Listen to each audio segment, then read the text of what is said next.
Dear students, welcome to the Institute for Humanities. Today, we will again have a look on another very important question from previous year CUET exam, and this particular question comes from the comparative politics and its approaches. Normally, students have unnecessary fear as far as the comparative politics. Maybe they really do not have the idea what exactly the comparative politics is. So, comparative politics in modern times is primarily the contribution of American political scientists. It is influenced by behavioralism. What has been the moving force towards the revival of this discipline? The need to study the newly independent countries. And hence, one way of understanding the comparative politics is understanding the politics of developing societies. So, today's questions are from the various approaches to comparative politics. For your information, I just want to tell that broadly the approaches and even comparative politics can be categorized into two broad phases. Till Second World War, when it is a traditional comparative politics, and after Second World War, when modern comparative politics begins. If traditional comparative politics was focusing on the Western countries, the modern comparative politics focus on the third world societies or the post-colonial states and developing societies. If traditional comparative politics was about using the historical, legal, and the normative approaches, the modern comparative politics comes with many approaches which are inspired by behavioralism, starting with systems approach, structural functional approach, and other approaches like political culture, modernization, and political development. And a must thing for all students to know is a very important statement for all objective exams: the concept of bringing the state back in. This is the concept given by Theda Skopol. What does the statement highlight? The statement tells that we should be ensuring that our discipline does not get submerged into the discipline of sociology, and hence let us bring back the centrality of a state in our analysis. And hence emerges a new, very interesting and very important approach, and that is Neo-Institutionalism. So today we will also tell you who are the pioneers of bringing the Neo-Institutional approach, as well as what exactly is a Neo-Institutional approach, where we are going to study the institutions in a different way by incorporating the concepts from behavioralism. The Neo-Institutional approach is based on the assumption that behavior shapes the institution, but institutions also constrain the behavior. So now let us begin with the question. What is the question, and do we have capacity to answer the question? So now this is the question: which among the following statements are true about the different approaches to the study of comparative politics?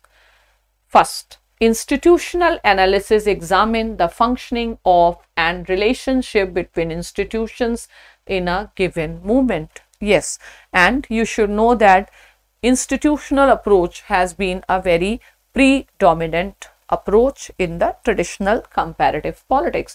So, institutional analysis goes for study of institutions. Yes. So, institutions, what are political institutions? Parliament, judiciary, executive. So, how comparative politics was studied earlier? Through the constitutions. Fine. So, this statement is correct. Now, Neo-Institutionalism is a revival of institutionalism. Correct. That looks at how institutions shape decisions and define interest. Yes. So, Neo-Institutionalism is based on understanding of the limitation of behavioral approaches as well as the institutional approaches, and it gives a new perspective to study the institutions as well as to study the political behavior.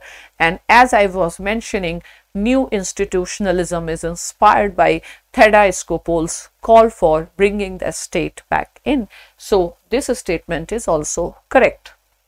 Now, behavioral approach focuses on the study of constitutions, institutions and organizational charts. Yes, so behavioral approach goes for statistical methods. Behavioral approach focuses on a study of constitutions and institutions and organizational charts.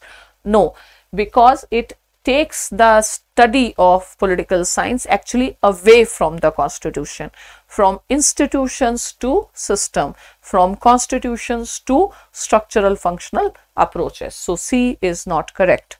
Now, structuralism examines the relationship among parts rather than parts themselves. Very true. So this is what is called a structural approach. And one of the famous structuralists is Karl Marx.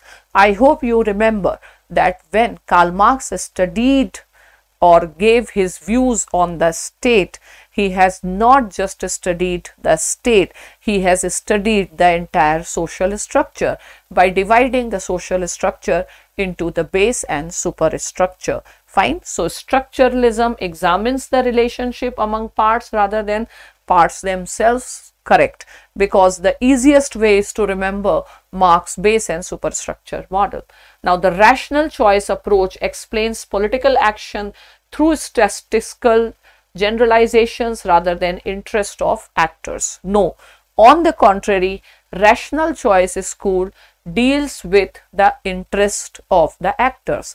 Rational choice school is one of the sub approach developed under Neo-Institutionalism, where the focus has been on decision making and whether the decisions are being made keeping in mind the idea of rational choice. It is heavily borrowed from economics.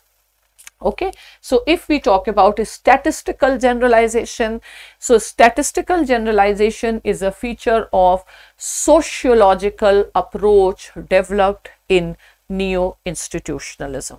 Fine. So what is the correct answer?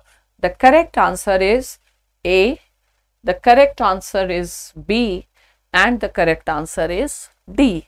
Fine. It means option 1 is the correct answer. I hope you have understood.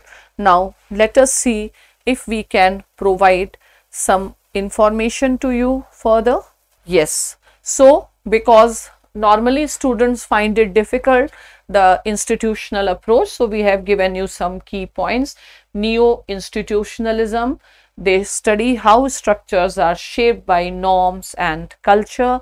It combines traditionalists and behavioralists, and the three branches are rational choice, sociological and historical institutionalism. So now remember these two personalities, John Olson and James March, March and Olson, and what is their significance with the publication of their book Neo-Institutionalism, Organizational Factors in Political Life.